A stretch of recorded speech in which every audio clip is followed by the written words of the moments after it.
In 1919, Europe emerged from the ruins of the First World War exhausted, wounded, and deeply divided. What was meant to be a peace settlement became instead a punishment. The Treaty of Versailles reshaped borders, dismantled empires, and placed the full blame for the war on Germany. Entire regions were stripped away. Millions of ethnic Germans suddenly found themselves living outside their homeland. Germany was forced to accept responsibility for the conflict and pay enormous reparations. Its army was reduced to a shadow of its former size. Tanks were banned, aircraft forbidden, the Navy dismantled. But the true damage was not only territorial or military, it was psychological. For many Germans, Versailles represented national humiliation. A proud society was publicly shamed, economically strangled, and politically destabilized. By the early 1920s, hyperinflation destroyed savings overnight. Families carried baskets of money just to buy bread. Middle-class citizens watched their life earnings become worthless paper. Across Europe, borders were redrawn with little regard for culture or history. New states appeared almost overnight. Old rivalries remained unresolved. Veterans returned home to unemployment. Cities struggled to rebuild. Grief, anger, and uncertainty filled the streets. The treaty failed to bring lasting stability. Instead, it planted resentment. Out of this economic collapse and collective humiliation grew radical ideologies. Extremist movements promised restoration, strength, and revenge. The Treaty of Versailles did not end conflict in Europe. It merely paused it. And beneath the fragile peace, another war was already taking shape. After the war, Germany did not simply lose territory, it lost stability. The young Weimar Republic inherited a broken economy, massive war debts, and the burden of reparations imposed from abroad. Factories stood silent. Jobs disappeared. Confidence collapsed. By 1923, the crisis reached its peak. The German mark became almost worthless. Prices changed by the hour. Workers were paid in the morning and rushed to markets before their wages lost value by evening. Children played with bundles of banknotes. Families burned money for warmth because it was cheaper than firewood. Savings built over generations vanished in weeks. The middle class, once the backbone of German society, was wiped out. Shop owners closed their doors. Pensioners begged in the streets. Former professionals stood in bread lines beside war veterans. But economic collapse was only one part of the disaster. Social trust began to dissolve. Crime increased. Political violence became common. Street clashes between rival groups turned neighborhoods into battlegrounds. Democracy appeared weak and ineffective. Parliamentary debates meant little to people who could not afford food. Desperation created opportunity. Radical movements promised simple answers to complex problems. They offered pride instead of shame, strength instead of compromise, unity instead of uncertainty. For millions of Germans, extremism no longer seemed dangerous. It seemed necessary.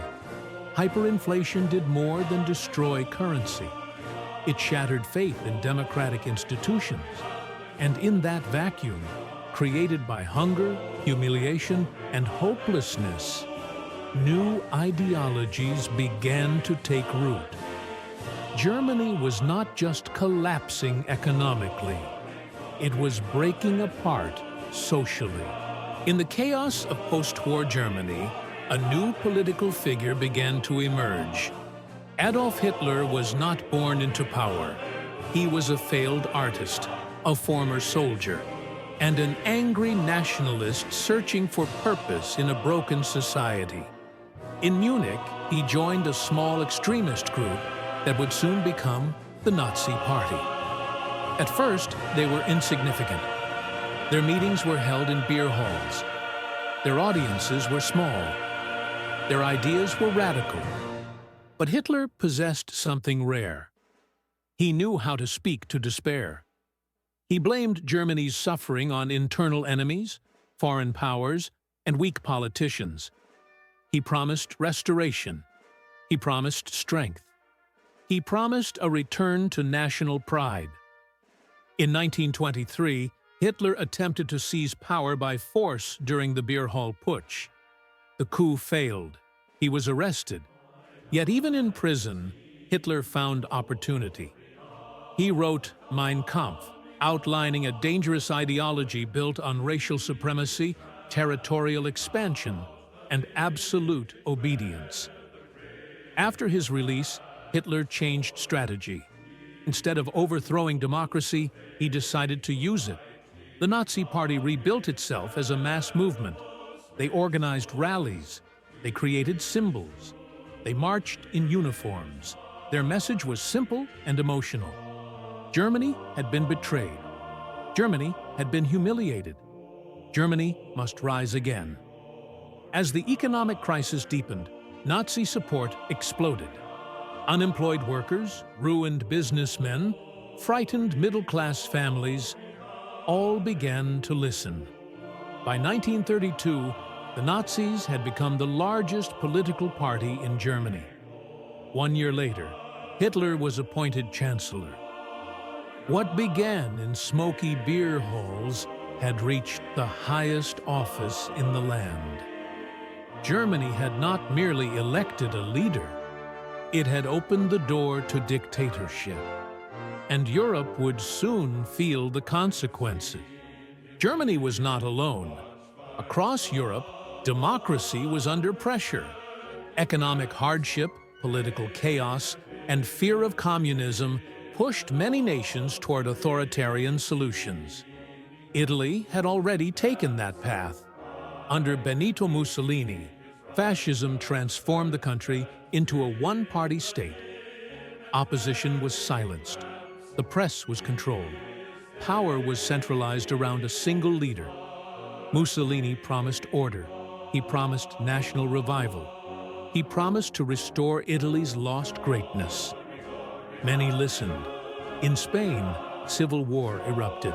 From 1936 to 1939, the country was torn apart by brutal fighting between Republicans and nationalists. When the war ended, Francisco Franco emerged victorious. Spain became another dictatorship, neutral in name, but ideologically aligned with fascist powers. Elsewhere, fragile democracies struggled to survive. Eastern Europe saw the rise of military regimes and authoritarian governments. Political parties were banned. Parliaments were dissolved. Strong men replaced elected leaders. Fascism presented itself as a cure for instability. It offered discipline instead of debate, unity instead of diversity, strength instead of compromise. Mass rallies filled city squares. Uniformed youth marched through streets. Propaganda posters covered walls. These regimes glorified obedience. They celebrated militarism. They taught citizens that sacrifice for the state was a virtue. By the late 1930s, much of Europe was drifting away from democracy. What began as isolated movements had become a continental shift. Authoritarianism was spreading, and with it came a new vision of power, one built on nationalism, repression, and expansion. Europe was quietly preparing for war. After the First World War, the world attempted something new. An international organization was created to prevent future conflicts, resolve disputes peacefully, and enforce collective security. It was called the League of Nations. On paper, the idea was powerful. In reality, it was fragile. The League had no army, no direct enforcement power. Its decisions depended entirely on the willingness of member states to cooperate, and cooperation was rare. When Japan invaded Manchuria in 1931, the League protested. Nothing happened. When Italy attacked Ethiopia in 1935, the League imposed weak sanctions. They failed. Oil continued to flow. Trade continued. The invasion continued. Aggressors learned an important lesson. There would be no serious consequences. Meanwhile, Germany openly violated post-war agreements. It rebuilt its military. It expanded its air force. It introduced conscription. The League issued warnings. Berlin ignored them. Britain and France, exhausted by the memory of the First World War, avoided confrontation. They hoped diplomacy could contain aggression. They hoped time would solve the problem. Instead, each act of appeasement encouraged the next violation. Meetings were held. Statements were released. But decisive action never came. By the late 1930s, the League of Nations had lost all credibility. Its chambers echoed with speeches, while armies marched across borders. The system designed to protect peace had become a symbol of weakness. And in that weakness, expansionist powers found opportunity. The road to war was no longer blocked. It was open. Publicly, Germany claimed restraint. Privately, it prepared for war. The Treaty of Versailles had imposed strict limits on German military power. No tanks, no air force, a sharply reduced army. But these rules were quietly ignored. Behind factory walls and remote training grounds, rearmament began. Civilian workshops were converted into weapons plants. Engineers designed aircraft under false labels. Tank prototypes were tested in secrecy. Even pilot training continued, disguised as civilian aviation programs. By the early 1930s, Germany was no longer disarmed. It was rearming. Conscription returned. Barracks filled with new recruits. Arms production accelerated. Steel flowed into shipyards. Engines roared in aircraft factories. Railways carried troops and equipment across the country. Foreign observers noticed. Reports were written. Warnings were issued. But no decisive response followed. Britain and France hesitated. They feared another devastating war.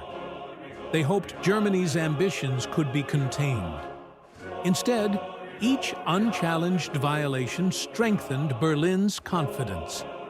In 1935, Germany openly announced the creation of an air force. Soon after, it expanded its army far beyond treaty limits. The mask was removed. Europe watched as a defeated nation transformed itself into a modern military power. What had begun in secrecy now unfolded in plain sight. Germany was preparing for something far larger, and time was running out. In March 1936, Germany made a calculated gamble. German troops crossed into the Rhineland, a region that had been declared permanently demilitarized after the First World War.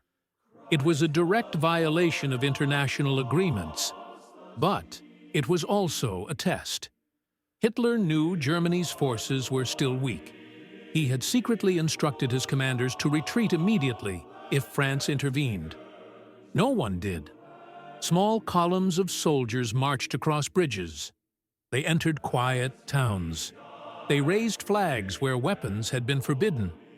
For many Germans, it was a moment of pride.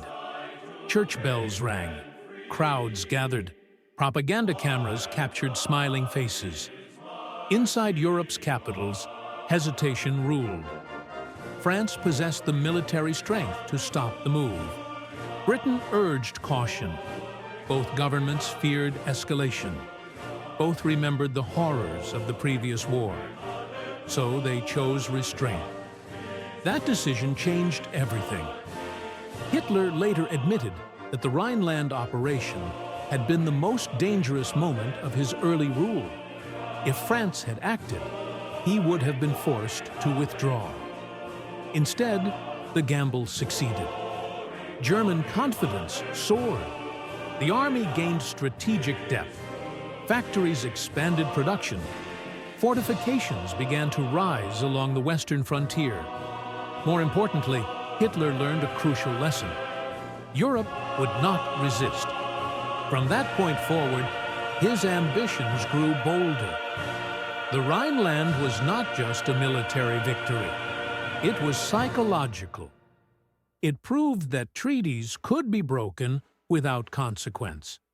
And it marked the moment when the balance of power in Europe began to shift irreversibly. In March 1938, Germany turned its attention south. Austria had once been part of a great empire. Now it stood alone, politically divided and economically fragile. Hitler demanded union. Under intense pressure, Austria's government collapsed. German troops crossed the border without resistance. There was no battle. Instead, crowds filled the streets. Some welcomed the soldiers with flowers and raised arms. Others watched in silence. Within days, Austria ceased to exist as an independent nation. It became part of Nazi Germany. Hitler entered Vienna to roaring applause. Mass rallies were organized, flags covered historic buildings. A staged referendum followed, claiming overwhelming support for unification. But the vote took place under occupation, intimidation, and propaganda. For many Austrians, choice had already disappeared. Behind the celebrations, arrests began. Political opponents were detained. Jewish citizens were publicly humiliated. Businesses were seized. The Anschluss marked a turning point. It proved that Germany could expand its territory without firing a shot and without facing serious international consequences. Britain and France protested. Then they moved on. Once again, Europe chose restraint. And once again, Hitler learned that boldness paid. Austria was gone. But this was only the beginning. By late 1938, Europe stood on the brink.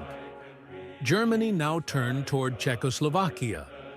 Inside its borders lay the Sudetenland, a mountainous region populated largely by ethnic Germans and protected by modern fortifications. Hitler demanded its transfer. He claimed Germans there were being oppressed. In reality, it was a strategic prize. The Sudetenland controlled key defenses, factories, and transportation routes. Without it, Czechoslovakia would be exposed. Tensions escalated rapidly. German troops mobilized along the border. Czech forces prepared for war. Civilians packed belongings, unsure what tomorrow would bring. Yet the fate of the country would not be decided in Prague. It would be decided in Munich. In September 1938, leaders of Germany, Britain, France, and Italy met behind closed doors. Czechoslovakia was not invited. No Czech representatives sat at the table. The result was the Munich Agreement. The Sudetenland was handed to Germany. In return, Hitler promised this would be his last territorial demand. Many in Britain and France celebrated. They believed they had secured peace. But for Czechoslovakia, it was betrayal. Overnight, the country lost its strongest defenses. Its border fortresses fell into German hands. Its military position collapsed. Within weeks, German forces marched in. What had been achieved without violence now opened the door to occupation. The Munich Agreement did not prevent war. It delayed it. And in doing so, it strengthened Germany while weakening those who might have resisted. Europe had traded territory for time, and time was running out. The Munich Agreement had promised peace. Instead, it dismantled a nation. Stripped of the Sudetenland, Czechoslovakia was left defenseless, politically isolated and militarily exposed. Its borders were broken, its alliances weakened. Inside the country, instability spread. Ethnic tensions intensified. Separatist movements gained momentum. Government authority began to collapse. Hitler moved quickly.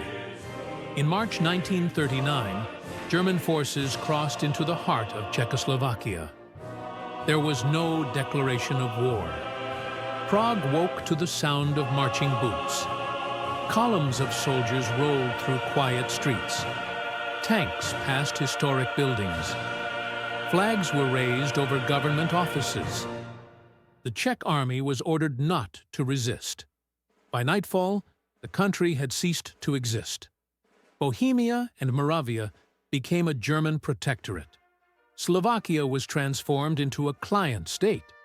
Europe watched in shock. This was no longer about German minorities. This was open conquest. Britain and France realized too late that Hitler's promises were meaningless.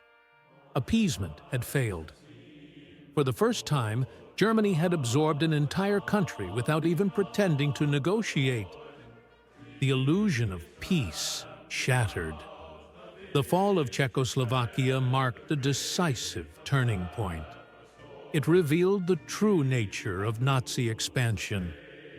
Diplomacy was over. From this moment forward, war was inevitable. By 1938, Britain and France faced an impossible dilemma. They could confront Germany and risk another catastrophic war.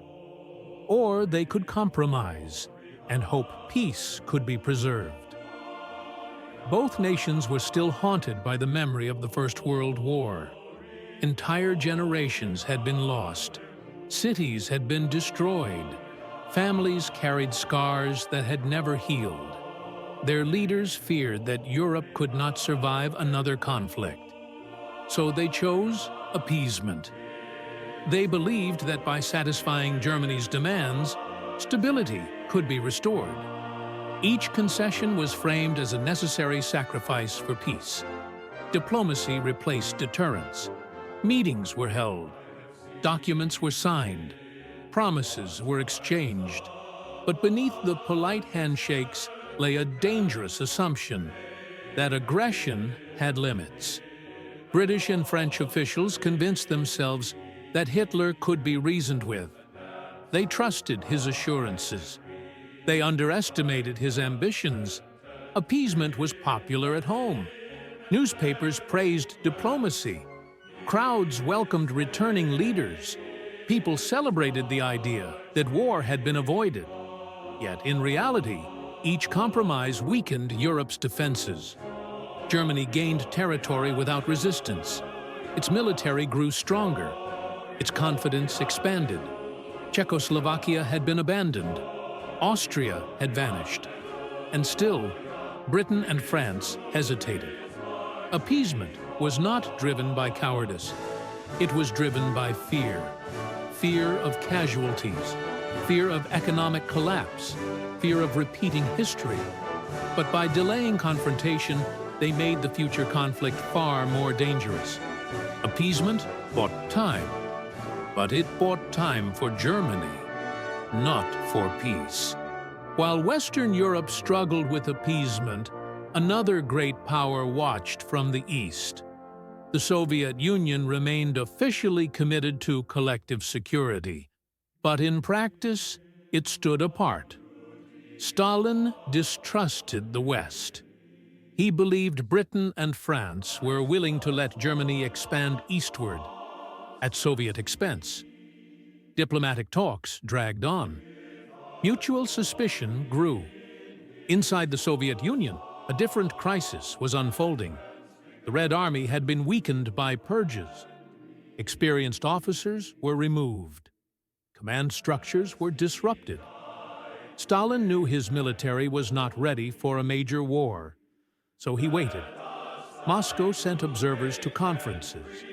Envoys exchanged formal statements. But no firm alliance emerged. From Stalin's perspective, Europe's conflict offered opportunity. If capitalist powers exhausted each other, the Soviet Union could gain time and leverage. Germany's rapid expansion confirmed his fears. Austria fell. Czechoslovakia was dismantled. Yet the Western democracies continued to hesitate. Stalin began to explore alternatives. If collective security was impossible, perhaps neutrality could be purchased. Secret channels opened. Messages passed quietly between Berlin and Moscow. What followed would reshape Europe. For now, the Soviet Union remained on the sidelines, calculating, cautious, and preparing for a future that seemed increasingly unavoidable. The continent was dividing into spheres of influence, and the clock toward war kept ticking. In August 1939, Europe was stunned. Nazi Germany and the Soviet Union, bitter ideological enemies, announced a non-aggression pact. Publicly, the agreement promised peace between Berlin and Moscow. Privately, it contained secret protocols. Eastern Europe would be divided into spheres of influence. Poland would be split. The Baltic states would fall under Soviet control. Germany would be free to act in the West. For Hitler, the pact removed the danger of a two-front war. For Stalin, it bought time. Time to rebuild the Red Army and expand Soviet borders. On August 23rd, foreign ministers met in Moscow. Documents were signed, photographs were taken, smiles were exchanged. But beneath the formalities lay cold calculation. Neither side trusted the other. Both expected conflict eventually. The pact was not an alliance. It was a pause, a temporary agreement between rivals preparing for war. In capitals across Europe, disbelief turned into fear. Britain and France realized that diplomatic options were vanishing. Poland stood exposed. With the eastern flank secured, Germany could now strike. The Molotov-Ribbentrop Pact did not preserve peace. It cleared the final obstacle. Within days, troop movements began. Railways filled with soldiers. Armored divisions assembled near borders. The countdown had started. Europe had entered its last quiet moments. By late August 1939, Europe was holding its breath. Diplomacy had collapsed. Treaties had been broken. Armies were now doing the talking. Across Germany, mobilization orders were issued. Train stations filled with soldiers. Convoys rolled through quiet towns. Airfields came alive with activity. The machinery of war was in motion. Along Poland's borders, tension was constant. Units dug defensive positions. Families packed belongings. Church bells rang as reservists were called up. Everyone sensed what was coming. In London and Paris, emergency meetings stretched late into the night. Maps covered tables. Intelligence reports piled up. Military planners prepared for the worst. Publicly, leaders still spoke of peace. Privately, they knew time had run out. Civilians across Europe felt the change in the air. Shop windows were darkened. Blackout curtains appeared. Children were evacuated from cities. Railways carried troops instead of travelers. Factories shifted to wartime production. Radio broadcasts grew increasingly tense. This was no longer a political crisis. It was a continental mobilization. Germany finalized its plans. Poland stood isolated. Britain and France prepared their guarantees. The last fragile barriers to war were falling. Europe had reached the edge. All that remained was the spark. In the final days of August, Europe waited in silence. Diplomatic cables flew between capitals. Ultimatums were drafted. Last-minute negotiations collapsed one after another. Germany had already made its decision. Troops were positioned along Poland's borders. Armored divisions stood ready. Aircraft waited on runways. The invasion plans were complete. Inside Poland, the atmosphere was tense and unreal. Reservists kissed their families goodbye. Civilians dug air raid shelters. Trains carried refugees away from cities. Radio broadcasts spoke cautiously, but everyone understood the truth. War was coming. In Berlin, final orders were issued. Hitler addressed his commanders behind closed doors. There would be no retreat. There would be no delay. Britain and France delivered clear warnings. If Poland was attacked, they would intervene. Germany ignored them. In the early hours of September 1st, 1939, the first bombs fell. Columns of tanks crossed the frontier. Infantry advanced under covering fire. Cities woke to explosions. The Second World War had begun.